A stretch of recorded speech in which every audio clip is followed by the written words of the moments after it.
अस्सलामुअलैकुम, welcome to fresh episode of debate at 8। मैं हूं हुमैर अनवर और आज जुम्मतुल मुबारक का दिन है। आपको खुशामदीद कहते हैं। उम्मीद करते हैं आज का दिन जो है वो आपका बहुत बहुत अच्छे से गुजरेगा, बहुत एहसन अंदाज से गुजरेगा। शो का आगाज़ करते हैं टॉप स्टोरी से और जानेंगे आज की अखबारात क्या कहती हैं, शेयर सुर्खियाँ क्या कह रही हैं, क्योंकि बहुत ज़्यादा हैपनिंग हो रही है। आज बजट भी पेश होने जा रहा है। देखना है कि बजट किस तरह का बजट आता है, क्योंकि कोशिश कर रही है हुकूमत के अवाम दोस्त बजट लाए, लेकिन बहरहाल हालात जो हैं वो बहुत साजगार नहीं है। साथ साथ हम जानेंगे, हमारा दूसरा सेगमेंट होगा पेंडेमिक के बाद, कोविड के बाद हमने देखा कि जिस तरह की सिचुएशन पैदा हुई, ऐसे में अब हमें तैयार रहना चाहिए कि बहुत सी ऐसी बीमारियां जो कि पेंडेमिक की सूरत हाल भी इख्तियार कर सकती हैं, वो आती रहेंगी और हमें उनका मुकाबला करते रहना है। नेग्लेरिया को डिस्कस करेंगे। एक बहुत मूजी बीमारी है जो कि पानी के जरिए, नाक के जरिए दाखिल होती है। इस पर जानेंगे, बात करेंगे। साथ साथ मौसम को डिस्कस करना बहुत ज़रूरी है, क्योंकि हम देख रहे हैं कि अरेबियन सी में इस वक्त एक तूफ़ानी कैफियत है। साइक्लोन की जो सिचुएशन है वो बनता जा रहा है अरेबियन सी में, और कराची से लगभग कोई 1000 किलोमीटर के आसपास है। बहरहाल हमारे पास एक्सपर्ट मौजूद होंगे, उनसे जानेंगे कि क्या ये जो साइक्लोन है ये कराची को अफेक्ट कर सकता है या नहीं कर सकता। शो का आगाज़ करेंगे एक अहम न्यूज़ डेवलपमेंट से। रियासत मुखालिफ सरगर्मियाँ, अब ये हुकूमत की जानिब से स्टेप ले लिया गया है कि जो बाहर बैठे हुए लोग हैं, ओवरसीज़ पाकिस्तानी हैं, उनमें से 500 से ज़ायद लोगों को की शनाख्त कर ली गई है, और जो ऐसी एक्टिविटीज़ में मौजूद हैं, ख़ासतौर पर सोशल मीडिया अकाउंट्स, उनके तज्जिया उन पर किया जा रहा है, उन पर जाना जा रहा है, रिसर्च की जा रही है कि ये उनकी एक्टिविटीज़ क्या कहती हैं। उसके बाद पैसों का जो लेन देन है, साथ साथ उनकी जो ट्रैवल हिस्ट्री है और मालियाती जो उनका लेन देन है, ये भी मॉनिटर किया जा रहा है। इसके साथ साथ कॉल रिकॉर्ड्स और इमिग्रेशन की जो डिटेल्स हैं उसको भी मॉनिटर किया जा रहा है कि कौन कहाँ ट्रैवल करता रहा और फिर किन सरगर्मी में मौजूद रहा। तो ये जो 500 लोग जिनकी शनाख्त की गई है, इनके खिलाफ अब एक्शन लिया जाएगा, और साथ साथ जो वहाँ की हुकूमतें हैं उन्हें भी बावर कराया जाएगा कि ये हमारे हवाले किया जाए। पूरा एक मैकेनिज्म डिज़ाइन किया जा रहा है, ड्राफ्ट किया जा रहा है, जिसके बाद मुजरमान की जो हवालगी है उसके लिए राब्ते किए जाएंगे। हमारे साथ मौजूद हैं शेर मोहम्मद ख्वाबर साहब, सीनियर जर्नलिस्ट हैं, सीनियर एनालिस्ट। शेर साहब कैसे हैं आप? अल्हम्दुलिल्लाह। सर, जिस तरह हमने देखा कि 9 मई का सानिया खासतौर पर यकीनन बार बार डिस्कस किया जा रहा है, अब ये जो स्टेप हुकूमत की तरफ से लिया गया है कि जो ओवरसीज़ पाकिस्तानी हैं जो इस तरह की एक्टिविटीज़ में मुलव्वस हैं, बहुत आसान होता है बाहर बैठ के हम पाकिस्तान को भूल जाते हैं और उसके बाद जो पाकिस्तान की अहमियत है उसे भी भूल जाते हैं। क्या कहेंगे? बिल्कुल आप वजह फरमाते हैं, पूरी ज़िंदगी पाकिस्तान उनको बनाने के लिए सर्व कर रहा है। पाकिस्तान के उन पर एहसान आते हैं जो लोग पाकिस्तान से जा रहे हैं, लेकिन बहुत अफसोस की बात है कि एक तो जो हमारा पढ़ा लिखा तबका है वो यहाँ से जा रहा है, और वहाँ पर जाकर के भी पाकिस्तान के लिए कोई अच्छा मैसेज नहीं दे रहा। पाकिस्तान के जो हालात हैं उनकी बेहतरी के लिए नहीं, बल्कि पाकिस्तान के खिलाफ जो मनफी सरगर्मियाँ हैं उन्हें प्रोपेगेट किया जा रहा है, उन्हें प्रोपेगेट किया जा रहा है, जिसकी वजह से पाकिस्तान दुनिया में ख्वामखा के लिए कुछ ऐसे इल्ज़ाम भी आ जाते हैं जिनका कोई वजूद ही नहीं होता है। हमें देखना चाहिए यहाँ पर छोटे छोटे वाक़यात, हमें भी एहतियात करना चाहिए, पाकिस्तानियों को भी एहतियात करना चाहिए कि छोटे छोटे मामूली से जो वाक़यात हैं ना, वो दुनिया में फिर कैसे फ्लैश हो जाते हैं और हमारी बदनामी का बायस बनते हैं।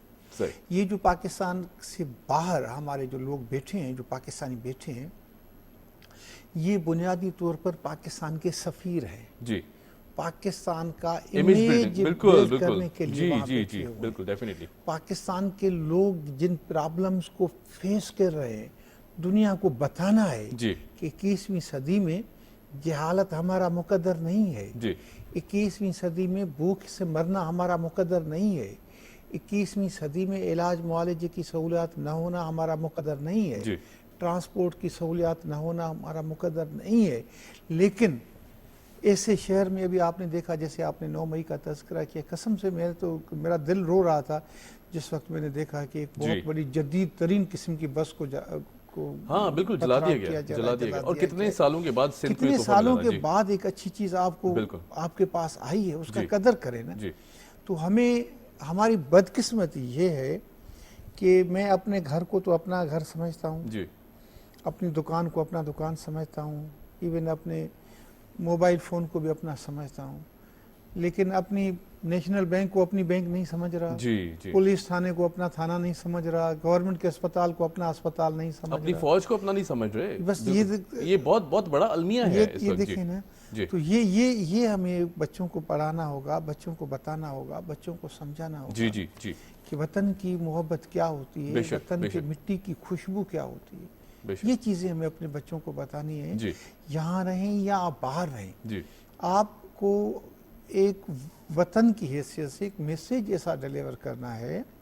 अभी आप देखिए ना, आप यहाँ से गए थे कमाने के लिए और आपके टेलीफोन कॉल रिकॉर्ड की जा रही है। भाई क्यों की जा रही है? जी आप ऐसे क्यों बने? जी, आपकी जो पोजीशन है वो मॉनिटरिंग की ये जा रही नौबत है ही कि क्यों आप पेश क्या आई? जी बिल्कुल, ये सही नौबत पेश ही क्यों आए? इस सही तरीके के सही, वाक़यात नहीं होने चाहिए।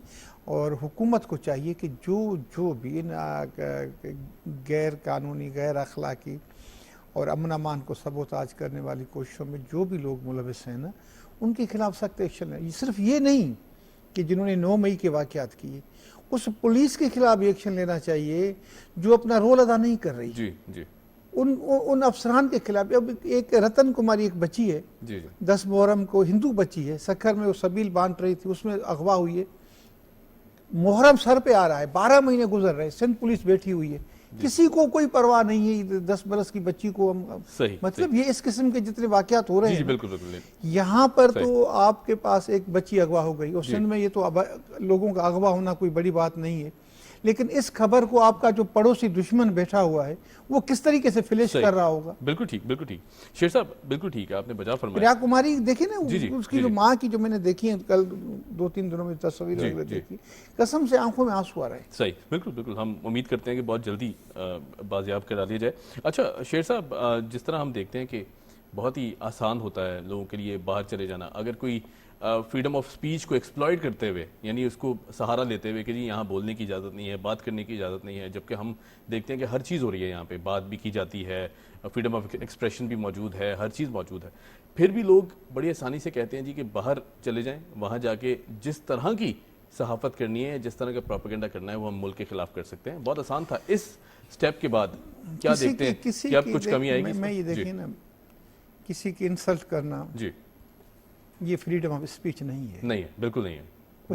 कुछ अखलाकियात की चीजें भी बहुत बहुत खूब आपकी, बिल्कुल बिल्कुल ठीक है ना। बिल्कुल। तो आप आज़ादी के साथ जी। अपना फ्रीडम ऑफ स्पीच का मकसद ये है कि आप अपना मौक़िफ़ जो है वो किसी के सामने रखें। जी जलाओ घेराव फ्रीडम ऑफ स्पीच में नहीं आता नहीं है। आता, नहीं आता। किसी के घर को आग लगा देना, जी। किसी को पत्थर मार देना, ये फ्रीडम ऑफ स्पीच नहीं है, ये लॉलेसनेस है। जी ये आप कानून को हाथ में न लें। सही। आप यहाँ रहें, मुल्क में रहें या मुल्क से बाहर रहें, जी एक ज़ाब्ते होते हैं बात करने के। जी जी आप जब पार्लियामेंट में बैठे होते हैं तो आप स्पीकर को मुखातिब करते हैं, जी, अपने जी। पड़ोसी मेंबर को मुखातिब नहीं करते हैं। बिल्कुल ठीक। आप जब अदालत में जाते हैं तो सामने जज को मुखातिब करते हैं। अदालत में कितने लोग बैठे होते हैं, जी जी आप वहाँ पर चीखना शुरू कर दें कि जी मैं अब फ्रीडम ऑफ स्पीच में मैं बल, इस तरीके से नहीं होता। हर प्लेटफार्म, हर फोरम की एक अपनी जी। लवाजमात होती हैं, उनके तहत आपको बात करनी पड़ेगी। ये नहीं है कि आपको मुंह में जो कुछ आए आपके मुंह में आप वो कहते चले जाएं। तो मेरे ख्याल में थोड़ा एहसास करना चाहिए और पढ़े लिखे होने का सबूत देना चाहिए ठीक है। कि एक हमें महसूस हो कि जो सामने वाला बंदा बात कर रहा है, यार ये वाकई पढ़ा लिखा बंदा है, जी। ये दलील के साथ बात कर रहा है। आप बोलें, हम खुद कह रहे हैं कि गुर्बत है, महंगाई है, बेरोजगारी है, लोग खुदकुशियां कर रहे हैं, लोग मर रहे हैं, लेकिन उसका इल्जाम आप 1.5 बरस की या 1 बरस की हुकूमत को तो नहीं करार दे सकते ना। नहीं दे सकते। सही। इस पे आप बात करें ना, खुल जी। के बात करें। 15 बरस के, 20 बरस से, पिछले 50 बरस में क्या क्या होता रहा है, हर चीज को सामने लाए ना। बिल्कुल ऐसी है, ब्लैक एंड बिल्कुल। व्हाइट में चीज आ जाके। सही। अच्छा शेर साहब, उर्दू अखबारात की जानिब बढ़ना चाहूँगा, क्योंकि ज़ाहिर है आजकल हम देखते हैं कि खबरों का एक वसी समंदर है जिसे डिस्कस करना बहुत ज़रूरी है। अच्छा जी, तापी गैस मुआहदे पर दस्तखत, ताजिकिस्तान को सरमायाकारी की दावत, शरपसंदों ने रियासत की रिट चैलेंज की, सख्त सजा मिलेगी, प्राइम मिनिस्टर शहबाज शरीफ साहब का कहना है। हाँ, ये इन्होंने एक इंटरव्यू मैंने इनका पढ़ा है, उन्होंने बहुत अच्छी बातें की हैं। टापी का है, ईरान गैस पाइपलाइन है, इनके बगैर हम सर्वाइव नहीं कर सकते। बिल्कुल, क्योंकि मौजूदा जो क्राइसिस है 25 एनर्जी अरब क्राइसिस, जो हमारे ऊपर कर्जा था, जी जी इमरान हुकूमत ने वो 40,000 अरब तक, 25,000 अरब से 40,000 अरब तक पहुंचा दिया। बिल्कुल। 15,000 अरब इन्होंने कर्जा ले लिया। तो ये कर्जा हम कैसे उतारेंगे? जी हम कब तक इन मसलहतों का शिकार होते रहेंगे कि जी हम ये नहीं। हमें वो चीज़ करनी है जो हमारे अवाम की बेहतरी में हो, जी, जी। हमारी कौम की बेहतरी में हो। अब हमें बिल्कुल इसी तरफ जाना पड़ेगा। ईरान गैस पाइपलाइन का मंसूबा जो है ये बहुत ही खतरनाक सूरत हाल इख्तियार करता जा रहा है। जी ये प्रेसिडेंट जरदारी की हुकूमत में तय हुआ था और उसमें यह है कि 10 बरस तक अगर हमने इस मंसूबे को पूरा न किया तो 2024 में पाकिस्तान के ऊपर 18 अरब डॉलर जी पाकिस्तान के ऊपर जुर्माना आयद किया जा सकता है। हमें इससे निकलना पड़ेगा।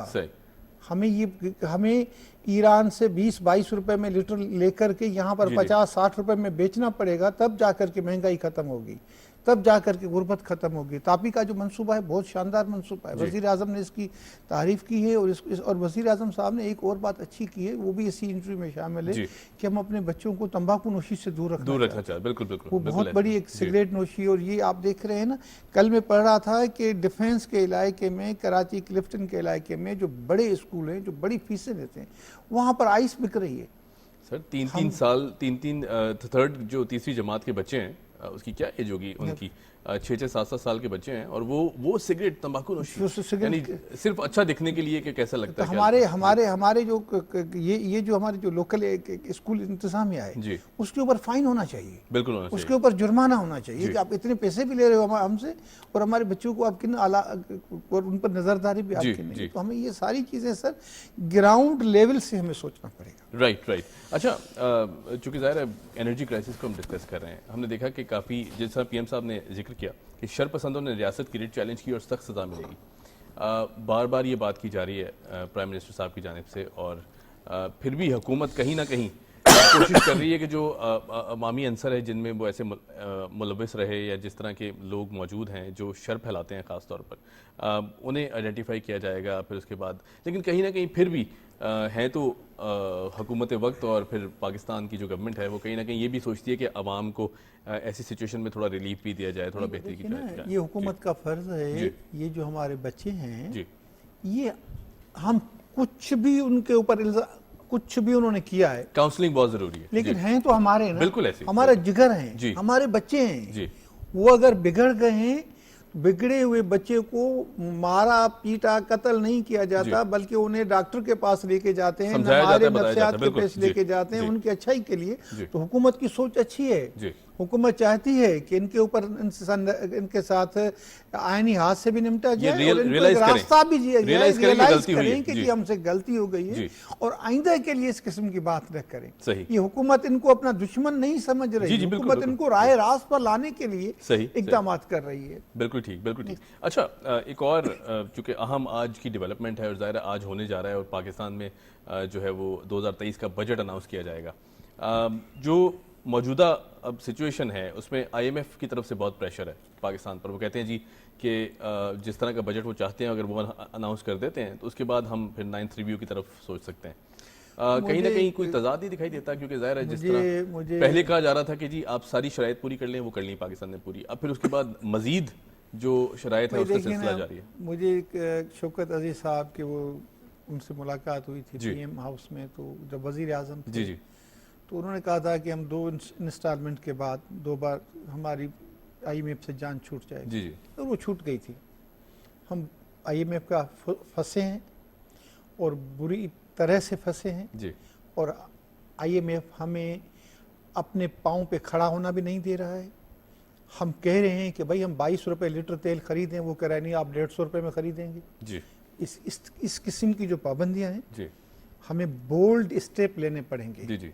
हमें कौम की बेहतरी के लिए कहना पड़ेगा IMF के साथ कि भाई बात सुनो, आपकी बातें अपनी जगह पर है।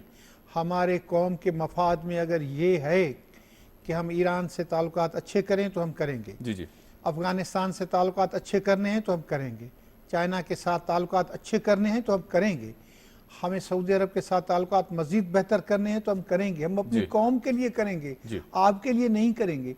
जब तक हम IMF की डिक्टेशन पर चलते रहेंगे वो हमें मजीद अपने जाल में फंसाते रहेंगे। लिहाजा एक वो वक्त आना चाहिए जब हमें अपने पाँव पर खड़े होने की बात करनी चाहिए और कहना चाहिए कि जी थैंक यू वेरी मच, बस खुदा हाफिज, बाय बाय। अपना हिसाब कर लें कितने आपके पैसे बचते हैं, इतने अरसे में हम आपको अदा कर देंगे, या मजीद आपसे पैसे नहीं चाहिए। हम ये यार मुझे अफसोस होता है, ये कहाँ का इंसाफ है कि हम कर्जा लेकर के तनख्वाह में 50% इजाफा कर दें। मतलब एक ऐसा 50% इजाफा जी, जी, जी, जी। जरदारी साहब ने किया था। अब मैं ये आपसे ये कह रहा हूं कि आज बजट आएगा, तनख्वाहों में इजाफा होगा, सरकारी मुलाजमीन खुश होंगे, वो जो रेड़ी, वो जो मजदूर, वो जो दिहाड़ी पे काम करता है, उसकी तनख्वाह कौन बढ़ाएगा, उसकी उजरत कौन बढ़ाएगा, उसके घर में राशन कौन लाएगा। सही, इस बात पर भी तो सोचना चाहिए। फेवरेबल कंडीशंस पैदा तो करने का हमारे जी, जी। जितने भी लोग हैं जो 60 बरस की एज को पहुंच जाते हैं पाकिस्तानी, उन्होंने कहीं ना कहीं तो खिदमत दी है ना। जी, जी। आप सरकारी मुलाजमीन को पेंशन दे रहे हैं, उन्होंने आपका क्या कसूर किया, उनको क्यों नहीं दे रहे? दुनिया के कई ममालिक देते हैं, जी, जी। ग्रेजुएटी दे दे, एक ऐसा मैकेनिज्म बनाए। सर लेकिन काफी अरसा तो हमने देखा कि ग्रे इकोनॉमी डॉक्यूमेंटेड ही नहीं रही ना, उसके बाद बिल्कुल नहीं रही। गुज़िश्ता सालों में कुछ पाकिस्तान ने स्टेप लिए, जब FATF का मामला हुआ उसके बाद फिर पाकिस्तान हुकूमतों ने ये स्टेप लिए, बहुत ड्रास्टिकली हम डॉक्यूमेंटेशन की तरफ बढ़े। बिल्कुल सही बात। मेरे ख्याल से अब कुछ ज़ाहिर है डेटा एनालिसिस आ जाएगा तो हुकूमतें बेहतर इस सिचुएशन को परफॉर्म कर सकती हैं। बिल्कुल बेहतर करना चाहिए। और ख़ास तौर पर जो गरीब है ना, जी जो 2 किलो आटा भी नहीं खरीद सकता, सवा तो 300 रुपये में पड़ता है। जी और ये आपको एक अलार्मिंग सूरत हाल है। अगर आप अखबार पाबंदी से पढ़ रहे हैं तो कोई दिन ऐसा नहीं गुजरता कि गुर्बत की वजह से लोग खुदकुशियाँ न कर रहे हों। जी ऐसा मुल्क जहाँ पर तेल है, जहाँ पर सोने की कानें हैं, जहाँ पर कोयले पे बिजली पैदा होती है, जहाँ पर इतना बड़ा रब्बुल आलमीन का तोहफा हमारे पास समंदर है, जी जी और वहाँ के लोग अगर 2 वक्त की रोटी के लिए खुदकशी करें तो मेरे ख्याल में ये अच्छी बात नहीं है। जी जी सही। आज बजट में इन चीज़ों को भी एड्रेस करना चाहिए। जी सर, बजट हम क्योंकि डिस्कस करें, 14,500 अरब रुपए का ये बजट है। हम देख रहे हैं कि जिस तरह कहा जा रहा है कि जी जो खसारा है वो भी 7.7% है, क्योंकि ज़ाहिर है बहुत बड़ा। देखिए ना ये बजट जो है जी। ये एक दिन में पेश नहीं होता, जी 2-3 महीने इसकी तैयारी होती है। बिल्कुल ठीक है ना। तो आप इसमें जो खर्चे हैं, जितने जी। भी खर्चे हैं, गैर तरक्याती जितने अखराजात, वो कम करके ठीक है, एक बजट तो कम से कम ऐसा आना चाहिए ना जिसमें खसारा ना हो। बिल्कुल ठीक है। जी जी सही। अपने खर्चे कम करने पड़ेंगे, बड़ी गाड़ियां ख़त्म करनी पड़ेंगी। उस दिन हमने एक देखी जाकर कि फ्लैट अपार्टमेंट बन रहे हैं समंदर में, 14-14 करोड़ का एक फ्लैट है। क्या है जी, उसमें? बिल्कुल सही। 4-5 कमरे हैं ना, जी जी 14 करोड़ पे किस बात की? सही बात। इन पर नज़र रखें यार, गरीबों के छोटे छोटे मकानात बना करके दें। बजट जब भी आता है दुनिया में ये होता है कि लोग खुश होते हैं कि बजट आएगा, कुछ हमें सहूलियात मिलेंगी, जी। आसानियाँ जी मिलेंगी। जी और यहाँ पर लोग कंफ्यूज हो जाते हैं कि मजीद पता नहीं कल के बाद क्या महंगाई होगी। राइट राइट सर, बहुत शुक्रिया, thank you so much for joining us. हमारे साथ मौजूद थे शेर मोहम्मद ख्वावर साहब। यहाँ लेते हैं एक छोटी सी ब्रेक, और ब्रेक के बाद आएंगे तो बात करेंगे नगलेरिया पर। Keep watching debate at 8।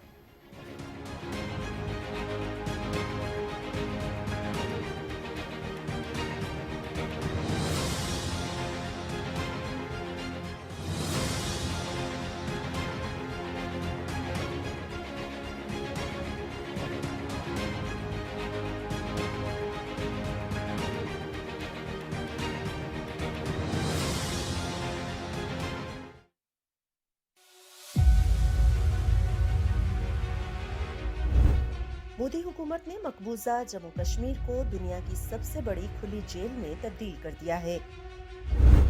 Bharat ने कश्मीरियों के जीने के हक समेत तमाम बुनियादी हुकूक गस्ब कर रखे हैं। काबिज भारतीय फौजियों के हाथों कश्मीरियों का कत्ल और गिरफ्तारियां रोज का मामूल हैं। 1989 से अब तक 96,000 से जायद कश्मीरी भारतीय गोलियों का निशाना बन चुके हैं। मजलूम कश्मीरी आलमी बरादरी की तवज्जो के मुंतज़िर हैं।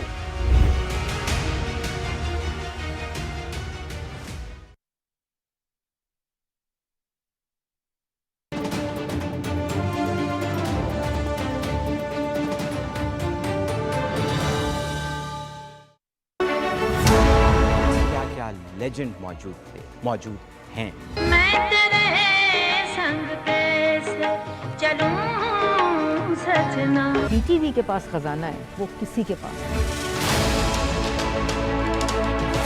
मैंने कहा कि उसको हम एक डिजिटल स्पेस में OTT प्लेटफॉर्म में लेकर जाएं। एक बार मुस्कुरा दो,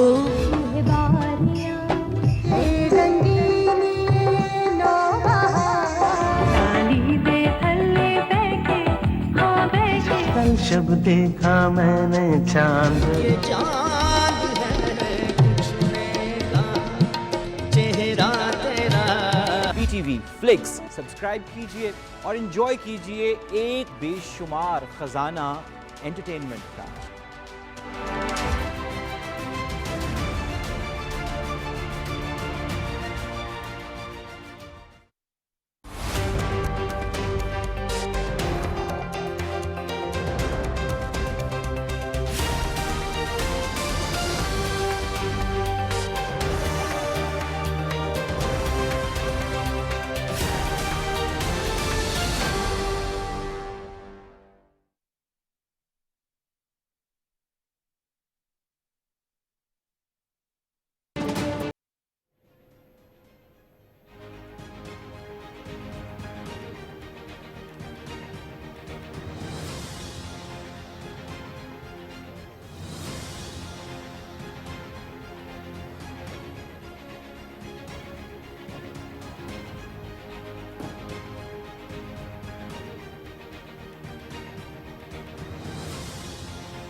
welcome back after the break और आप देख रहे हैं प्रोग्राम डिबेट एट 8। मैं हूं हुमैर अनवर और हमारे साथ इस वक्त एक मुअज़्ज़िज़ मेहमान मौजूद हैं। पहले उनका तारुफ कराते चलते हैं, फिर एक बहुत इंपॉर्टेंट टॉपिक है जिसे हम ब्रेक से पहले डिस्कस कर रहे थे, उसे डिस्कस करेंगे। हमारे साथ मौजूद हैं जवाद मेमन साहब, आप वेदर एक्सपर्ट हैं, वेदर अपडेट से आपका ताल्लुक है। जवाद भी welcome to the show. Thank you so much. मैं आपसे मौसम के बारे में और जो साइक्लोन है उसे डिटेल से डिस्कस करूंगा, लेकिन चूंकि नेगलेरिया अभी एक ऐसी सिचुएशन पैदा हो रही है तो मैं हमारे साथ डॉक्टर साहब मौजूद हैं। नेगलेरिया पर नाज़रीन हम बात कर लेते हैं क्योंकि ज़ाहिर है बहुत एहतियात बरतनी होगी। हम देखते हैं कि कोविड के बाद से हमें अब ये आदत हो जानी चाहिए कि हम कोई भी ऐसी बीमारी जो कि सर उठाती है या फिर पेंडेमिक की सिचुएशन पैदा होती है, जो कि अब हम प्रिडिक्ट करते हैं कि जो साइंसदान है वो भी कहते हैं कि जो डॉक्टर हजरत कम्युनिटी है वो भी कहती है कि इस तरह की सिचुएशंस आती रहेंगी और इस तरह की सिचुएशंस को तैयार रहना चाहिए हमें कि हम फेस कर सकें। अब नेगलेरिया हम देखते हैं कि एक ऐसा वायरस है कि जो कि मुज़ी भी साबित हो सकता है। पानी से ये वायरस जो है वो इंसानी जिस्म के अंदर दाखिल होता है। इसके क्या मुहर्रिकात हैं, इसकी क्या सिचुएशन बनती है कि जो बॉडी के अंदर ये जाता है, ये कौन से इसके साइड इफ़ेक्ट्स हैं कि जिस तरह ये बॉडी के से रिएक्ट करता है और ख़ासतौर पर इंसानी जो जिस्म है उसे नुकसान पहुँचाता है, ये सब जान लेते हैं। हमारे साथ एक्सपर्ट मौजूद हैं। डॉक्टर कैसर सज्जाद साहब हैं, आप ENT सर्जन हैं। डॉक्टर साहब कैसे हैं आप? जी बहुत शुक्रिया, मैं बिल्कुल ठीक हूँ। डॉक्टर साहब बहुत शुक्रिया, आपने टाइम निकाला। डॉक्टर साहब ये बताइएगा कि नेगलेरिया बज़ाहिर तो हमें ये मालूम है कि ज़ाहिर है ये ऐसा वायरस है जो नाक के ज़रिए जाता है। हुकूमतें भी कह रही हैं कि आप पानी में एहतियात करें, उसे साफ़ कर लें, फिर उसके बाद इस्तेमाल करें। लेकिन ये वायरस सबसे पहले बताइएगा कि असरअंदाज किस तरह होता है बॉडी के ऊपर? बिस्मिल्लाहिर्रहमानिर्रहीम, बहुत शुक्रिया आपका। एक्चुअली ये जो नेगलेरिया है ये एक वायरस नहीं है, ठीक है।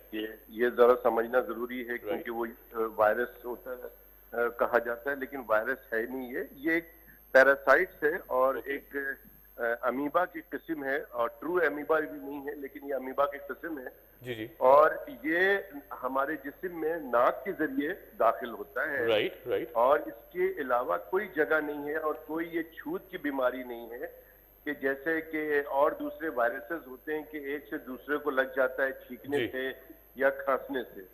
तो ये नाक के जरिए जाता है और ये पानी में पाया जाता है।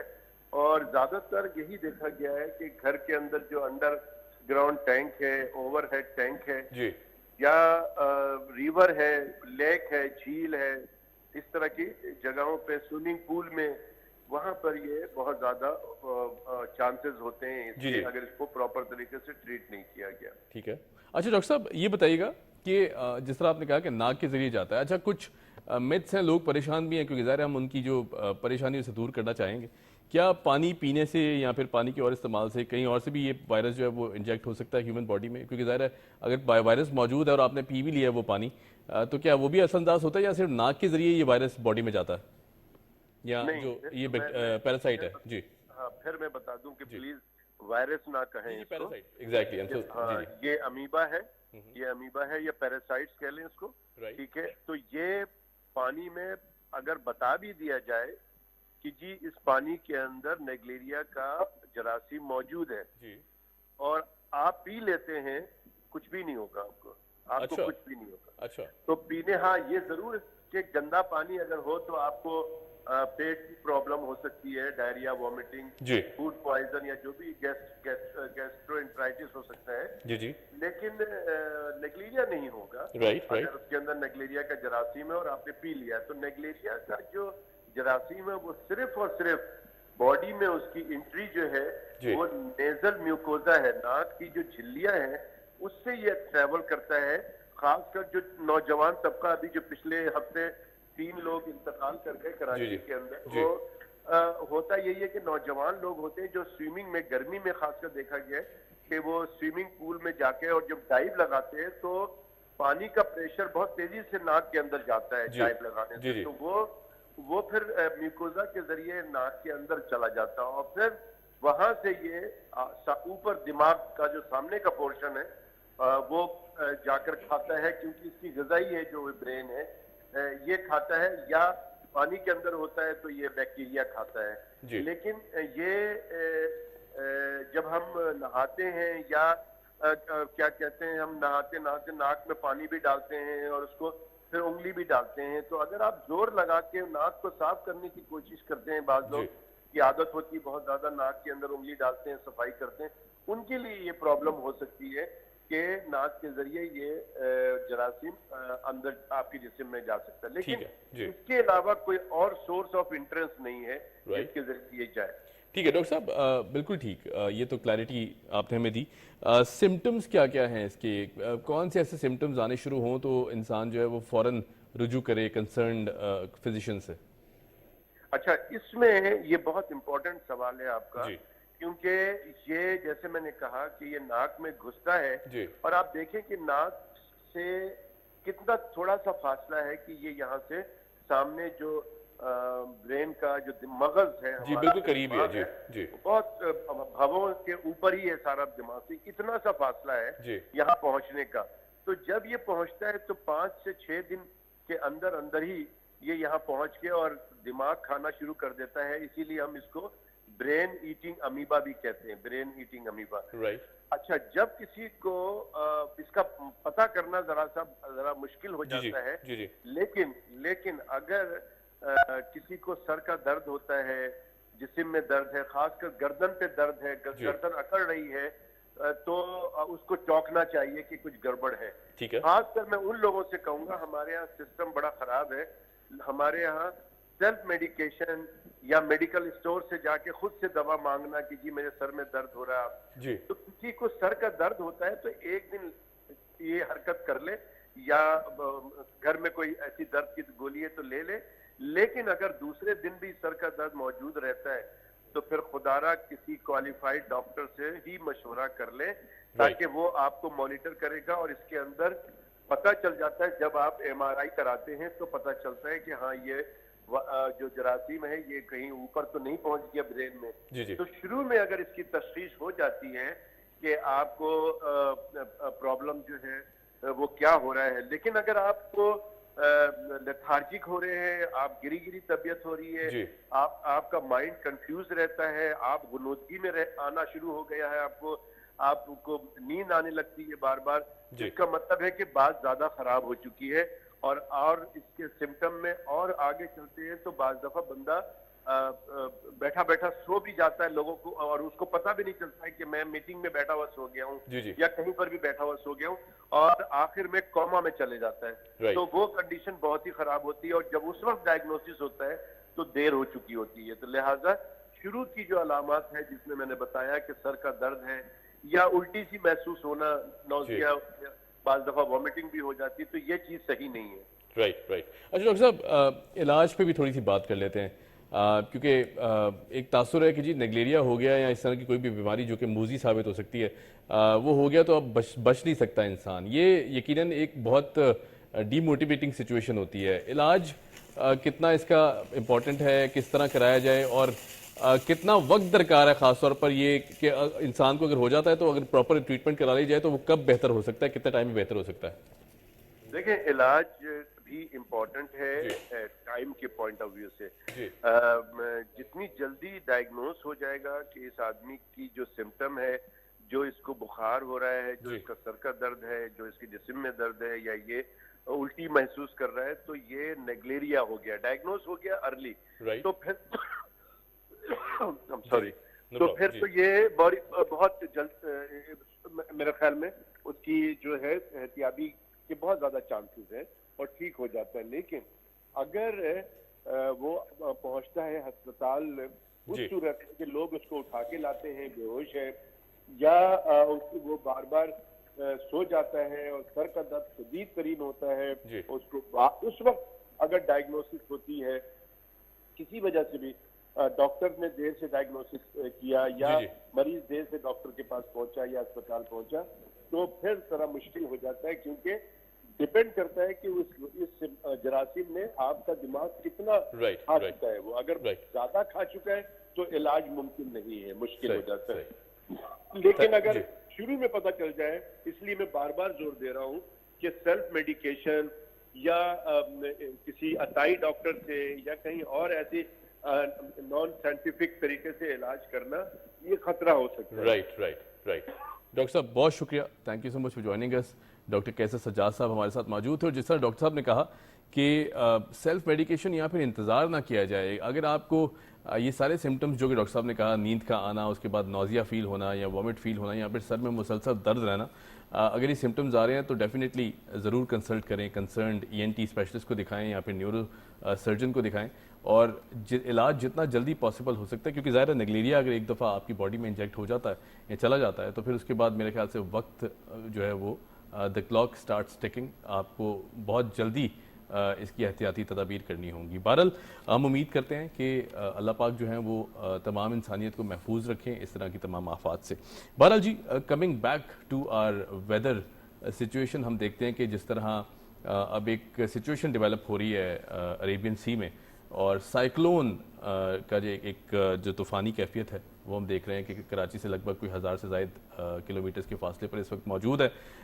उसमें शिद्दत इख्तियार कर ली है। अब हम देख रहे थे कि जो सूरत हाल थी, पहले ये कहा जा रहा था कि शायद कराची इससे अफेक्ट नहीं होगा, लेकिन अब ये भी स्पेकुलेशंस हैं कि कराची के जो साहिली इलाके हैं उनका मौसम थोड़ा सा डिस्टर्ब ज़रूर हो सकता है या फिर गर्मी की शिद्दत में इजाफा हो सकता है। तो ये कितनी सदाकत है इन चीज़ों में, और ख़ास तौर पर जो सिंध के कोस्टल एरियाज़ हैं उनका वेदर किस तरह जो है अफेक्ट होगा इस पूरी सिचुएशन में, हम जान लेते हैं। हमारे साथ मौजूद हैं जवाद मेमन साहब, आप वेदर अपडेट से आपका ताल्लुक है। जवाद भाई कैसे हैं आप? खैरियत से? शुक्र अल्हम्दुलिल्लाह। जवाद भाई आप वेदर एक्सपर्ट हैं, हम जानना चाहेंगे जो ये अब साइक्लोन, पहले तो मुझे इसकी प्रोनाउंसिएशन बताएं थोड़ी सी, बिपरा जॉय है या बिपरा, क्या इसको प्रोनाउंस ये बेसिकली साइक्लोन बिपर जॉय है। बिपर जॉय है, बिपर जॉय। एग्जैक्टली। मैं थोड़ा सा कंफ्यूज था क्योंकि ज़ाहिर है मैं कह रहा था शायद जे साइलेंट है या फिर किस तरह इसे प्रोनाउंस करेंगे, लेकिन बहरहाल इट्स बिपर जॉय। यस। अच्छा, ये एक तो सबसे पहले डिस्कस करेंगे नाम जो रखने की एक अब ट्रेंड चल पड़ा है। हम देखते हैं जिस तरह कैटरीना रखा गया, फिर उसके बाद और भी बहुत से नाम हैं। वाई एंड हाउ, क्यों इस तरह के नाम रखे जाते हैं, चूज़ किए जाते हैं, या फिर कोई इसके पीछे रीज़न होती है? देखें, इसके पीछे ऑफिशियल एक रीज़न है। WMO की तरफ से जो है ये कई साल पहले जो है एक इनिशिएटिव लिया गया था। और जो जिस तरह अब हम अपने रीजन की बात करें, इंडियन ओशन की, तो जितने भी ममालिक आते हैं जैसे कि Yemen, Oman, Pakistan, India, Sri Lanka, Bangladesh, Thailand और इस तरीके के जो भी ममालिक हैं, 1 से 2 साल पहले इसमें सऊदी अरब और 1-2 मज़ीद ममालिक को भी ऐड किया गया है। ये ऑफिशियली अपनी तरफ से जो है वो चंद नाम सजेस्ट करते हैं और फिर इस हवाले से WMO के साथ मिल के जो है वो जो हमारी पूरी इंडियन ओशन की जो बॉडी है, एक पूरी लिस्ट उसकी वो तश्कील दी गई है। और ये जो नाम है ये बांग्लादेश की तरफ से सजेस्ट किया गया था। और अब लिस्ट में क्योंकि इसका नंबर है तो उससे बिपरजॉय का नाम दिया गया है, जिसके मीनिंग जो है वो किसी नेचुरल डिजास्टर के, कुदरती आफत के हैं। अच्छा, बिल्कुल ठीक, राइट, जस्टिफाई करता है। ये तो बहुत ज़बरदस्त बात आपने बताई। अच्छा, अब ये जो बिपरजॉय साइक्लोन है, इसका इम्पैक्ट क्या हो सकता है कराची के जो कोस्ट साहिली इलाके हैं या फिर सिंध के जो कोस्टल एरियाज, क्योंकि ज़ाहिर है 1000 किलोमीटर पानी के अंदर इज़ नॉट दैट फार जिसे कहा जाएगा। क्या इसके इम्पैक्ट हो सकते हैं? क्या मौसम मज़ीद गर्म हो सकता है या फिर कोई तेज़ हवाओं का सिलसिला भी आ सकता है कराची में? देखिए हमारे भाई, इनिशियली तो ये तकरीबन 1000 से 1050 किलोमीटर अभी दूर है इसका सेंटर, ओपन अरेबियन सी में। फिलहाल अभी भी इसके ट्रैक के हवाले से जो है वो काफ़ी सारी चीज़ें जो है वो अनक्लियर हैं। उसका आगे आने वाले दिनों में किस तरफ ट्रैवल करेगा ये? बिल्कुल ऐसा ही है। काफ़ी सारी स्पेकुलेशंस थी, कुछ कंप्यूटर मॉडल्स जो हैं वो तकरीबन 50 to 60% थे जो इसे ओमान की तरफ जाता हुआ दिखा रहे थे। लेकिन कल रात से जो भी मजीद अपडेट्स आ रही हैं उसमें ओमान के जो है वो चांसेस अब काफ़ी हद तक कम होते हुए नज़र आ रहे हैं, अराउंड 30 to 40% है। लेकिन ये भी कोई हतमी राय नहीं है, अभी जो है इसके ट्रैक में अभी काफ़ी टाइम लगेगा। बेसिकली अरेबियन सी में जो भी इस तरीके के सिस्टम साइक्लोन बनते हैं, इनको ट्रैक करना, इनको जो है वो इनकी इंटेंसिटी को ट्रैक करना बड़ा मुश्किल रहता है। इवन के बिल्कुल लास्ट आवर्स तक भी जो है वो इसका ट्रैक जो है वो काफ़ी हद तक चेंजेस आती रहती हैं। अरेबियन सी के वेदर डायनामिक्स ऐसे हैं। ठीक है, अब बात करते हैं कराची समेत सिंध की और बलूचिस्तान की जो साहिली कोस्टल एरियाज हैं हमारे, यहाँ पर फिलहाल तो देखें इस तूफान का कोई डायरेक्ट इम्पैक्ट नहीं है। ठीक है, क्योंकि इसका डिस्टेंस अभी हमसे काफ़ी ज़्यादा है, 1000 kilometre is too much.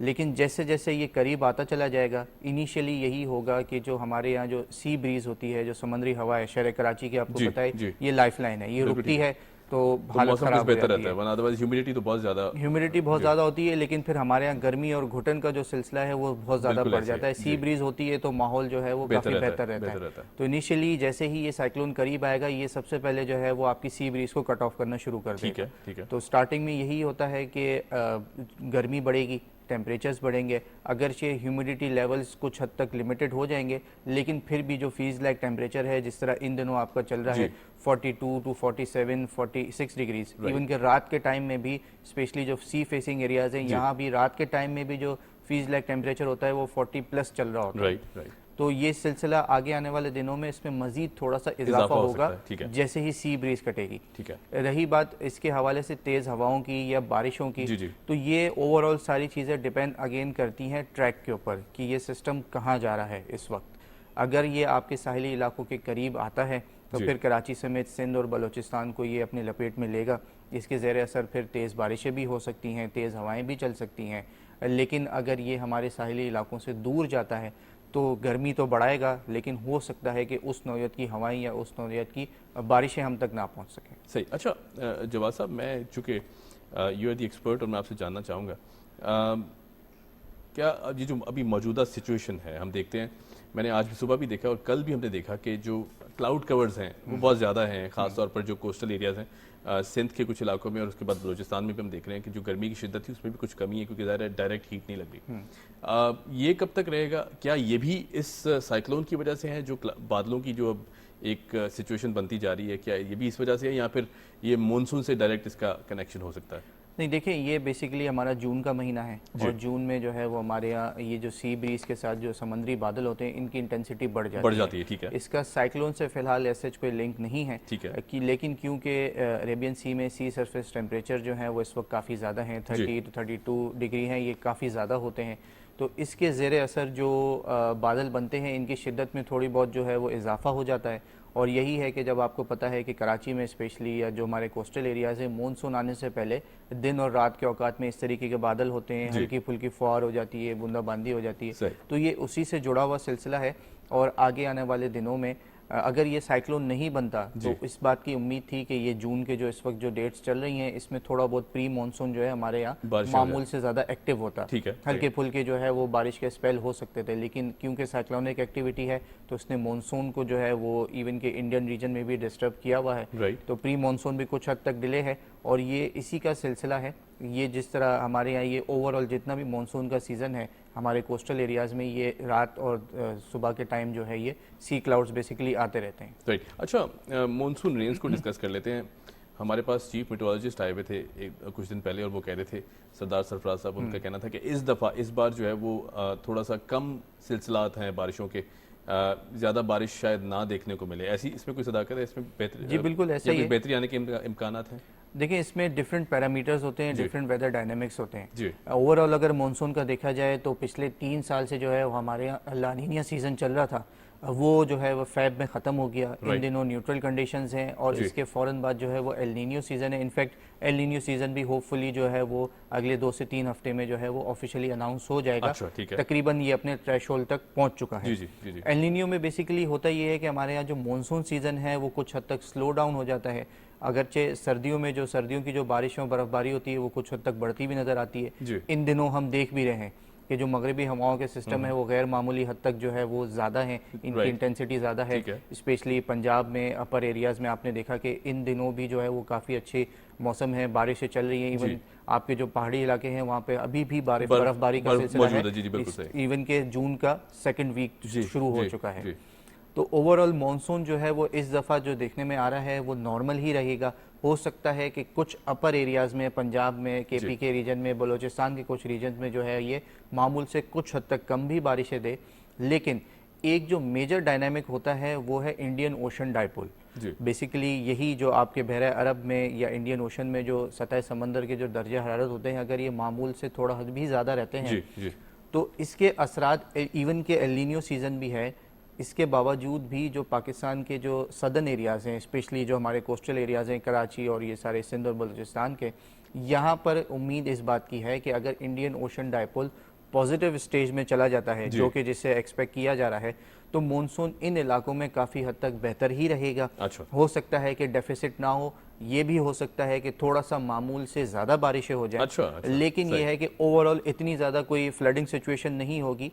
Monsoon जो है जिस तरह नॉर्मल रहता है, प्लस 5% या 10% आप कह सकते हैं कि अगर इंडियन ओशन डाइपोल अपना रोल प्ले करता है तो इन सिर्फ इस एरियाज़ में, स्पेशली जो सदर्न एरियाज़ हैं, यहाँ पर थोड़ी सी बारिशें जो है वो हमें बेहतर देखने को मिलेंगी। अच्छा, बारिशों की हम चूँकि डिस्कस कर रहे हैं, लेकिन साथ साथ ये भी जानना बहुत ज़रूरी है, ये जो अब मौजूदा तूफ़ानी सिचुएशन है, क्या इसके कोई चांसेस हैं ये कराची की तरफ अपना रुख मोड़े, या फिर सिंध के जो साहिली इलाके हैं उस तरफ रुख मोड़े, या फिर ये वहीं कहीं रह जाते? क्योंकि हम देखते हैं कि अल्लाह का शुक्र है कि हर दफ़ा जिस तरह की सिचुएशन बनती है, कहीं ना कहीं ये वहीं अंदर ही ये सिस्टम ख़त्म हो जाता है। इस दफ़ा इसके चांसेस हैं? देखिए, चांसेस अभी तो इसका ट्रैक जो है वो काफ़ी हद तक मुश्किल है कुछ भी बताना। लेकिन अगर पर्सनल ऑब्जर्वेशन अगर मैं आपसे बताऊं तो फिलहाल एस सच इतने चांसेस नहीं हैं इसके सिंध की तरफ मूव करने के। लेकिन सिंध के मुकाबले में बलूचिस्तान के जो साहिली इलाके हैं वहाँ पर थोड़े से ज़्यादा चांसेस हैं कंपेयरिंग टू सिंध के। अभी बेसिकली आगे आने वाले 1 से 2 दिन में, मैक्सिमम 3 दिनों में ये नज़र आ रहा है कि ओमान और ईरान की साइड पे एक हाई प्रेशर सिस्टम जो है वो आ सकता है। अगर ये हाई प्रेशर सिस्टम इस तूफान की तरफ आता है तो फिर इसका ट्रैक ऑल्टर होके, जिस तरह भी ये नॉर्थ वेस्ट चल रहा है, ये नॉर्थ ईस्ट हो जाएगा, यानी कि बलूचिस्तान, सिंध और इंडियन गुजरात की तरफ जो है ये थोड़ा बहुत रिकर्व कर सकता है। अच्छा, उस तरफ हमने देखा कि अमूमन इस तरह की जो तूफान है वो जाके हिट करते हैं, इसकी क्या वजह है? कोई समंदर के अंदर कोई इस तरह का प्रेशर सिस्टम मौजूद है, या फिर कोई डायनामिक्स ऐसे हैं वहाँ की ज़ेर ज़मीन, जो ज़ेर समंदर ज़मीन है उसकी डायनामिक्स इस तरह, इसकी क्या वजूहत हो सकती है? बेसिकली जो विंड पैटर्न्स होते हैं वो हमारे यहाँ कुछ इस तरीके से हैं कि हमारा जो कोस्टल एरिया है वहाँ पर जब कोई भी सिस्टम आता है तो वर्टिकल विंड शेयर जो है वो अमूमन काफ़ी ज़्यादा रहता है। ये काफ़ी हाई लेवल, जो जेट लेवल जैसे आप कहते हैं, उस लेवल पे ये बहुत तेज़ हवाएं होती हैं और उसके ज़रिए असर इस तरीके के तूफान भी आते हैं तो ये इसको स्टेयर कर देते हैं, इससे ऊपर से जो है वो उसकी सपोर्ट ख़त्म कर देते हैं, तो या तो उसका डायरेक्शन चेंज हो जाता है, ये काफ़ी हद तक वीक हो जाता है। अभी भी जिस तरह मैं आपसे डिस्कस कर रहा था कि अगर हाई प्रेशर सिस्टम आता है इन एरियाज़ में तो हो सकता है ये ओमान ईरान से हट कर इसका रिकर्व हो जाए। लेकिन अगर ये रिकर्व होता है हमारी तरफ सिंध या इंडियन गुजरात रीजन की तरफ, तो यही वजह है कि ड्राई विंड्स की वजह से और वर्टिकल विंड शेयर काफ़ी ज़्यादा होने की वजह से हो सकता है कि ये हम तक पहुंचते पहुंचते काफ़ी हद तक वीक हो जाए। तूफानी स्टेज से जो है ये नीचे आ जाए, फासला बहुत ज़्यादा है। फिर जो है जब ये एक हॉस्टाइल इन्वायरमेंट में आ जाएगा, जब इसे उस नौयत की सपोर्ट नहीं मिल रही होगी तो फिर ये सिस्टम वीक होना शुरू हो जाता है। अगर वीक होता है तो ये तूफानी स्टेज से नीचे आके डिप्रेशन, डीप डिप्रेशन या एक ताकतवर लो प्रेशर सिस्टम की उसमें सूरत में करीब आ सकता है। तो फिर इसमें ये होगा कि इन कोस्टल एरियाज़ में जो है वो बारिशों का सिलसिला जो है वो थोड़ा सा ज़्यादा रह सकता है। लेकिन फ़िलहाल इस रिकर्व के तकरीबन 20 to 30% चांसेस ही हैं। ज़्यादातर अगर हम बात करें तो जिस तरह 40, 50, 60% जो है ये ओमान के कुछ साहिली इलाकों को, ईरान के कुछ साहिली इलाकों को, और जो पाक ईरान, जो हमारा बलूचिस्तान ईरान जो बॉर्डर रीजन है, और जिस तरह गवादर और इस तरह की के आसपास, यहाँ पर फ़िलहाल इसका ट्रैक इस एरिया की तरफ जाता हुआ नज़र आता है। हो सकता है कि ये हमारे बलूचिस्तान के साहिली इलाकों से चंद 100 किलोमीटर यानी कि 200, 300, 400 किलोमीटर अच्छा। दूर करीब तक आ सकता है। सही। अगर इतने में आता है और उसकी शिद्दत बरकरार रहती है तो फिर इन इलाकों में जो इसके स्फेयर में जो बादल हैं वो फिर तेज़ हवाएं और बारिशें भी दे सकते हैं। राइट अच्छा जवाब साहब, एक और में अहम मुद्दा है, क्योंकि जब भी इस तरह की सिचुएशन बनती है हम देखते हैं कि बहैसियत कौम या आवाम हम बहुत रिस्पॉन्सिबल हैं, ऐसी बात नहीं है कि हम कहीं ना कहीं, लेकिन हम कहीं ना कहीं इस तरह का की गैर जिम्मेदारी का मुजाहरा भी करते हैं। मैंने अक्सर देखा कि दफ़ा 144 लगा दी गई या फिर पूरे हुकूमत की तरफ से जो स्टेप्स लेने चाहिए, जिस तरह की एमरजेंसी नाफिज करनी चाहिए, मैं माजी की बात कर रहा हूँ, इस तरह हुकूमतों ने लगाया, लेकिन फिर भी आवाम जो है वो पिकनिक का माहौल बना के चली जाती है कि आया क्यों नहीं तूफ़ान। हम जाके देखने पहुँच जाते हैं वहाँ पे खड़े में लोग कि अभी तक तूफ़ान पहुँचा नहीं है। इसको ज़रा, क्योंकि ज़ाहिर यू आर दी एक्सपर्ट और मैं चाहता हूँ आपके मुंह से जाएगा तो ज़्यादा अच्छे से आवाम जो है उसे रिलेट कर सकती है। मैसेज क्या मैसेज देंगे आवाम को इस तरह की सिचुएशन में, ख़ास तौर पर क्योंकि ज़ाहिर है हमारा फ़र्ज़ बनता है हुकूमतों के साथ खड़े में हो, जो हुकूमत के वक्त कहती है उसकी बात मानी जाए, क्या कहेंगे? बिल्कुल देखें, एग्जैक्ट 100% आपकी बात बिल्कुल सही है।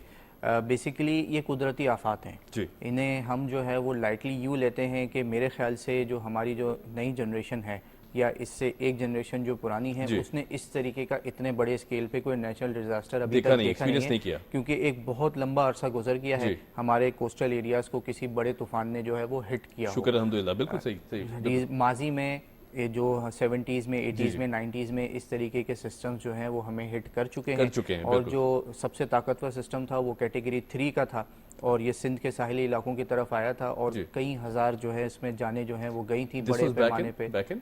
आई थिंक 90s में इस तरीके का था, एग्जैक्ट मेरे उसमें रिकॉल नहीं हो रहा है, लेकिन 90s था ये और ये ठट्टा के आसपास के बंदर के आसपास ये इस तरीके का एक बड़ा सिस्टम आया था।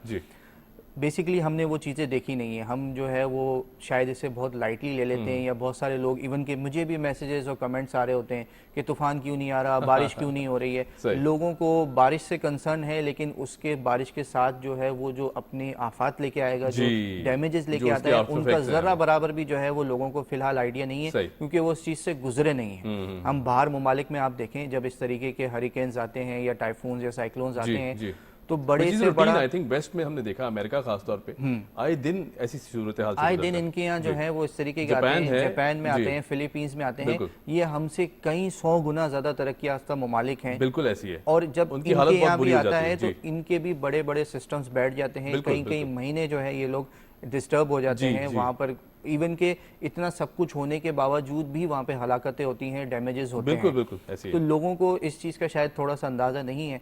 तो मैसेज सबसे पहले यही है कि खुदा ना खास्ता अगर ये हमारे साहिली इलाकों की तरफ आता है और दफ़ा 144 है या गवर्नमेंट आपको मना करती है तो काइंडली उसकी तरफ ना जाएं, उल्टा उसके अगेंस्ट जो भी आपको ऑफिशियल एडवाइजरीज बताई जा रही हैं, जो प्रिकॉशंस बताए जा रहे हैं, उसे फौरी तौर पे जो है वो अडॉप्ट कर रहे हैं, क्योंकि ये हमारी बेहतरी के लिए ही है, ना कि उसके जो है वो पिकनिक समझ के जो है वहाँ चले जाएं कि जी तूफ़ान आ रहा है, क्योंकि जब ये तूफ़ान अल्लाह ना करे आएगा तो फिर ये आपको अपनी शिद्दत दिखाएगा, तो अच्छे से अच्छा इंसान भी जो है वो फिर कहने पे मजबूर होता है कि ये क्या हो रहा है अभी। सही।